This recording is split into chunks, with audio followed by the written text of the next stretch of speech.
दिवसाला 2000 लिटर दूध, 250 म्हशी, 50 गाई आणि 20 कामगार अशा मोठ्या गोठ्याला व्हिजिट करण्यासाठी मी आलेलो आहे मित्रांनो। तर बघूया हा गोठा कशा प्रकारचा। अशा प्रकारे प्रेशरनी मशीनना स्वच्छ धुतलं जातं 2 टाइम। सध्याला आता म्हशी आराम करत आहेत। हे 250 म्हशीचा गोठा आहे। 2000 लिटर रोजचं दूध निघतं आपला।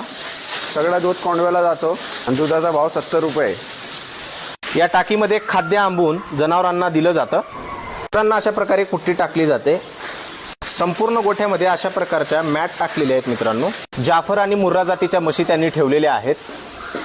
हा संपूर्ण गोठ्याचा परिसर आहे मित्रांनो, बघू शकताय तुम्ही। याच गोठ्यामध्ये ह्या सगळ्या म्हशी त्यांनी ठेवलेल्या आहेत, त्याचं संगोपन केलेलं आहे। जवळपास 250 म्हशी या गोठ्यामध्ये आहेत आणि त्याचबरोबर हा गोठा इकडंही आहे। ह्या 2 गोठ्याच्या मिळून जवळपास 250 म्हशी त्यांनी या ठिकाणी ठेवलेल्या आहेत। हे लेयर कशा प्रकारचे आहेत बघू शकता मित्रांनो तुम्ही, कशा प्रकारचे लेयर लावलेले आहेत त्यांनी। या ठिकाणी चारा बारीक केला जातो, कुट्टी आणि जनावरांना दिली जाते मित्रांनो। एका टायमाला 1000 लिटर या टाकीमध्ये दूध जमा होतं, म्हणजे 2 टाइमचं 2000 लिटर या कॅन मध्ये भरलं जातं आणि बाहेर विक्रीसाठी दिलं जातं मित्रांनो। अत्यंत व्यवस्थितरित्या या ठिकाणी संगोपन केलं जातं या सगळ्या जनावरांचं।